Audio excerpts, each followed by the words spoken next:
तो आ गए। आज हम बात करेंगे अजीब बकरी के बारे में। ये साइकोथेरेपिस्ट है और ये इंस्टा पे हमारे देश का पहला वर्चुअल पागल खाना चलाती है। इसने लोग कई साइको ना बोले इससे पहले खुद को थेरेपिस्ट बता दिया, पर जिस हिसाब से पेशेंट बढ़ रहे हैं मुझे इस देश की चिंता होने लगी है। A lot of men want women to talk about the recent Atul Subhash case, not because they feel strongly about men's mental health or men's rights, but because they want to discredit feminism. हाँ, जब मर्द equal rights मांगे तो वो feminism के against बोल रहा है। और तूने ये सोच कैसे लिया कि सभी मर्द यही चाहते हैं? एज अ मर्द ये सवाल पूछने के पीछे मेरा इंटेंशन ये भी हो सकता है कि फेमिनिस्ट एक्सेप्ट करे कि कानून औरतों की तरफ ज्यादा झुका है, जिसका फायदा ऐसी घटिया औरतें उठाती है उनके खिलाफ फेमिनिस्ट और औरतें मिलकर आवाज उठाए। लेकिन नहीं, ये तो फेमिनिस्ट पे अटैक कर रही है, ये पेट्रियार्की सपोर्ट कर रहा है। इसने अपने सेंटेंस की शुरुआत होगा हो सकता है ऐसे नहीं, ऐसा ही है से शुरू की। साइकोलॉजिस्ट को इतना तो पता होना चाहिए कि हर इंसान का परसेप्शन और थिंकिंग अलग होती है। एक सवाल पूछने के पीछे मल्टीपल एंडलेस रीजंस हो सकते हैं। Are you sure you are even a psychologist? और ये चीज सेंस नहीं बनाती कि एक मर्द दूसरे मर्द के मेंटल हेल्थ और राइट्स के बारे में ना सोचे, क्योंकि ऐसा करके वो खुद को भी नजरअंदाज कर रहा है। मुझे फिक्र हो रही है ये अपने मेल पेशेंट्स को डायग्नोस भी ढंग से करती है या नहीं। Feminism is about fighting patriarchy. इतना करीब आई गई हो तो ये भी डेफिनेशन चेंज करके फाइटिंग अगेंस्ट मैन लिख दो, क्योंकि इक्वालिटी वाली डेफिनेशन तो तुम्हें याद नहीं। तुम जो कानून का गलत फायदा उठा रहे हो उसे टारगेट करना छोड़ के कैसे मर्द औरतों का हक छीनने का बहाना ढूंढते ये बताना चाहती हो। फिर भले ही फेमिनिज्म का मतलब इक्वल राइट्स मांगना क्यों ना हो, इसे तो सिर्फ औरतों के राइट्स मर्दों से इक्वल करवाने हैं, क्योंकि इक्वल राइट्स का मतलब तो सिर्फ औरतों से मर्दों की बराबरी करवाना है। अपने राइट्स लेके आगे बढ़ना है, पीछे मुड़ के मर्द बराबरी करने के लायक बचे भी है या नहीं ये देखना थोड़ी है। why does the concept of alimony exist? It's to protect a financially weaker group of people, which is usually women. अभी भी औरतें इतनी कमजोर कैसे है? इतने सारे लीगल राइट्स और रिजर्वेशंस होकर भी ये कभी सोचा है तूने? एलिमोनी ही एकलौती चीज थोड़ी है औरत को इंडिपेंडेंट बनाने के लिए। पढ़ाई के लिए सीट्स रिजर्व है, कानून तुम्हारे साथ खड़ा है, मर्दों के खिलाफ अपर हैंड होकर भी how can you keep demanding मोर? ये सब जिन्हें सच में जरूरत है उन्हें ठीक से मिल सके इस पे ध्यान देना छोड़ के तुम और ज्यादा कैसे मांग सकती हो? पहले मिला हुआ तो पचा लो ढंग से। एलिमोनी जैसा आसान रास्ता छोड़ के कोई मेहनत क्यों करेगा? Because they're usually encouraged to stay in the kitchen, not get educated or financially independent. ये जिन औरतों की बात करें उन औरतों को पता भी है कि उनके लिए कोई बात कर रहा है, उनके पास कोई जरिया भी है इतनी इन्फॉर्मेशन एक्सेस करने का। किसी तरह से उन तक ये बात पहुंचे इसकी कभी कोशिश भी की है तूने? नहीं, इंटरनेट पे भोंक लिया तो अपना काम तो हो गया ना। कुछ औरतें अगर कमजोर नहीं रही तो इन फेमिनिस्ट को कौन ही पूछेगा? Now, if you have a problem with the laws protecting women, maybe you should become a feminist and empower the women. That will make them financially independent. तुम्हारे कहने का मतलब ये है क्या कि इतना सपोर्ट होकर भी लड़कियों की खुद से खड़े रहने की औकात नहीं है, जो उन्हें अब हमारी भी जरूरत पड़ रही है? तलवार तुम्हारे पास है, ढाल तुम्हारे पास है, मर्द पैरालाइज होकर नंगे पड़े फिर भी तुम्हें हम ही सपोर्ट करें? कैसे करें? हमारे पास as a husband basic human rights के अलावा कोई पावर नहीं है, तो क्या करे? खुद का गला दबा के खुदकुशी कर ले? क्योंकि तुम्हें तो हस्बैंड के मेहनत की कमाई निकल के ही इंडिपेंडेंट कहलाना है। कम से कम ये तो बता दो कि तुम्हारी लड़ाई है किससे? हम जिंदा लाशों से? By the way, even the husband can get alimony if the wife earns more than him. Alimony is not just for women. If you have a problem with alimony, just marry a woman who earns more than you. इतना simple है ना, सिर्फ मर्दों को ही समझ नहीं आता। ज्यादा कमाने वाली लड़की से शादी इतना ही तो करना है, फिर हम भी एलिमोनी ले सकते हैं। सच बता, तुझे कली किचन से बाहर निकाला ना? अपने घर के बाहर क्या चल रहा है पता है तुझे? शादी तो तब होगी ना जब वो भी करना चाहेगी। सिर्फ हमारे चाहने से कुछ नहीं होता। सच्चाई ये है कि बहुत सी लड़कियां शादी को इनकम की तरह देखती है ताकि अपनी काल्पनिक जिंदगी का बोझ पति के गले डाल सके। नहीं हुआ तो एलिमनी तो है ही। बता तो ऐसे रही है जैसे तुम्हारी गलती है। कानून तो तुम्हें बहुत ही आसानी से देना चाहता है, लेकिन तुम ही निहायत ही बेवकूफ हो जो एलिमनी नहीं मांग रहे।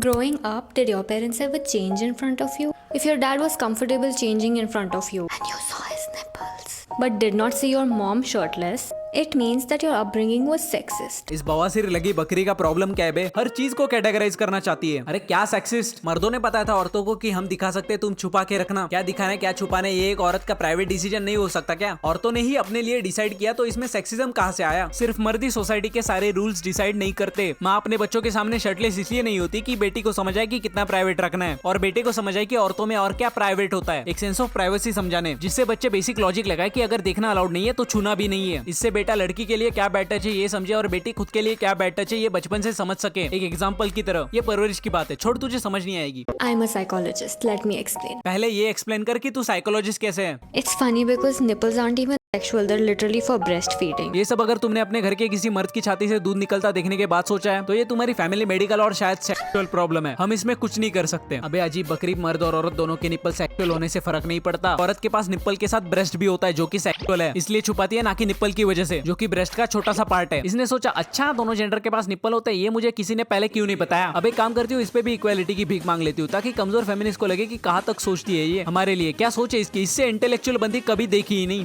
The point of this reel is that children are being taught that women's bodies are sexual and only sexual. अगर तुम अपनी क्रांतिकारी सोच से ब्रेस्ट को डिसेक्सुअलाइज करना चाहती हो तो हम सभी मर्द तुम्हारे साथ है, फिर चाहे कितना भी अंधेरा क्यों ना हो। हम साथ मिलकर वो उगता सूरज देखना चाहेंगे जिसकी खिली धूप में लड़कियां आजादी से टॉपलेस घूमे। Their own children are being taught to sexualize their mother's body. Isn't that weird? किसी बच्चे को गोद लेना तो बता देना। Goo goo gaga, I want milk. We need to make a reproductive system for women. यह है 2 कौड़ी की झोला छाप साइकोलॉजिस्ट, जिसे लगता है लोगों ने खुद पीरियड्स को इन्वेंट किया। पीपल की जगह गॉड लिखती है, लिखती aliens who made humans making period for woman, या after making humans adding periods to woman. पर नहीं, पीपल के आगे इन्वेंटेड भी तो लिखना था, थोड़ा तो एक्सप्लेन करती। पढ़ के लग रहा है कि 2 रैंडम लोगों ने डिसाइड कर लिया कि चलो आज कुछ क्रेजी करते हैं, औरतों के लिए पीरियड्स बनाते हैं bro. Okay, cool. Let's just make it the same as the male reproductive system. अबे दोनों में सेम होगा तो क्या डांडिया खेलेंगे? अरे दोनों जेंडर में एग्जिट होगा तो उससे एंटर कहाँ करेंगे? सिंपल एज बोलती तो समझ भी जाते, लेकिन same age. Seriously? Misogyny, patriarchy, sexist, इन कुछ शब्दों को छोड़ के बाकी ग्रामर नहीं आता क्या तुझे? Fatherless is not a factually correct insult. It should be motherless. क्या अब तुझे गालियां भी माँ वाली चाहिए? फादरलेस मत बोलो, उसकी जगह मदरलेस बोलो, ज्यादा इंसल्टिंग लगेगा। मुझे लगा नहीं था तुझे गालियों के पीछे का एब्स्ट्रैक्ट भी समझाना पड़ेगा। सुन, फादरलेस इसलिए बोलते हैं कि स्ट्रिक्ट डिसिप्लिन फादर ही बच्चों को लगाता है, क्योंकि बच्चे माँ के साथ बाप से ज्यादा फ्रेंडली होते हैं तो बाप से ज्यादा डरते हैं, इसलिए बाप के सामने ज्यादा डिसिप्लिन रखते हैं। फादरलेस मतलब अनडिसिप्लिन्ड बिहेवियर करना, जो सिर्फ पिता अपने बच्चों को करने से मना कर सकता है वो। ये आगे मदरलेस क्यों बोले उसका सपोर्टिंग एक्सप्लेनेशन भी ऐसे दे रही है कि माँ ही बच्चों को अच्छे से जानती है, बच्चों को अकेले बड़ा करती है। सच बता, तू अभी भी फेमिनिस्ट ही है ना? तो इंसल्ट करना है तो मदरलेस बोलो, मदर्स का क्रेडिट फादर्स को मत दो। निकल मादर। ये एंग्री है समर, दीवार पे सर पटक के किया कर, क्या पता थोड़ी सी अक्ल आ जाए। Patriarchy is stopping me. No way. Who stopped Mrs. Indira Gandhi from becoming the Prime Minister of this country? Runa Asaf Ali, freedom fighter, Sarojini Naidu. Which patriarchy stopped any of these people? If patriarchy doesn't exist, then why do we see Beti Bachao, Beti Padhao on the back of every auto on the road? तो उस driver से जाके पूछ patriarchy क्या होता है, वैसे ये ट्रक है। If patriarchy doesn't exist, why is there a ladies section in the metro? क्योंकि उन्हें मर्दों के मुकाबले ज्यादा फैसिलिटीज मिल सके, इसलिए नहीं कि ये औरतें तुच्छ हैं, इन्हें अलग डिब्बे में जानवरों की तरह ठूस दो। If patriarchy does not exist, then why does Taylor Swift have a keychain called "Fuck the Patriarchy"? क्योंकि उसने सच में किया है। विश्वास नहीं होता तो इन सब से पूछ लो। कितनी अजीब है ना, इसे ट्रक ड्राइवर और मोहल्ले से ज्यादा बॉडी काउंट रखने वाली पे भरोसा है, लेकिन देश की फाइनेंस मिनिस्टर पे भरोसा नहीं है। क्या हो गया तुम्हें? क्यों नहीं बोल रहे हो? In psychology, there is a concept called confirmation bias. It's a very natural tendency for human beings to look for information that supports our beliefs. चलो सेल्फ अवेयर तो है। Just because you know 3 women who succeeded doesn't mean patriarchy doesn't exist. It just means that you're ignoring the suffering of all the women who didn't succeed because of patriarchy. ये अपनी videos में patriarchy को बुरा कहती है ना, चलो मैं दोनों को न्यूट्रल कर देता हूँ। फेमिनिज्म का बेसिक मतलब इक्वल राइट्स मांगना, और पेट्रियार्की का मतलब मर्द के हाथ में घर के सभी फैसले देना। अगर हम फेमिनिस्ट और पेट्रियार्क दोनों को भी फाइनेंशियली स्ट्रांग बनाए और अपने फैसले लेने का अधिकार दें, तब कुछ फेमिनिस्ट अपनी जिम्मेदारियों से भागती है क्योंकि वो इंडिपेंडेंट है, और पेट्रियार्क अपने सारे परिवार का जिम्मा भी लेता है। यहाँ मैं फेमिनिज्म और पेट्रियार्की की वो साइड दिखा रहा हूँ जो ये अपने बेनिफिट के लिए छुपाती आ रही है। आज के जमाने में मर्दों के पास बहुत कम ऑप्शंस है, इसलिए मर्दों की डिसीजन मेकिंग बहुत स्ट्रांग है, और दूसरी तरफ आधे टाइम तो कुछ औरतों को पता भी नहीं होता कि उन्हें चाहिए क्या, खुद के डिसीजन पे भरोसा नहीं होता। पर ऐसे वक्त अगर मर्द उनके लिए बिना डरे डिसीजन ले तो वो पेट्रियार्क कहलाता है। हम लड़के हैं ना, हमारे साथ ऐसा ही होता है। Okay, I don't know how to explain this. तो मत कर, रहने दे। Call women females. They'll say something like, "Did you see what that female was wearing?" Like, bro, that's a woman, a person. They're not a dog or a goat. अब मैं समझा, ये animal psychology की degree लेके humans को treat कर रही है। You respect men, so you call them men. Females just sounds really dehumanizing and disrespectful. यार ये हर बात पे रोती रहती है। अब फीमेल बोलने से भी ऑफेंड हो गई क्या? हमारे देश में लोग नॉर्मली लड़की, लौंडिया,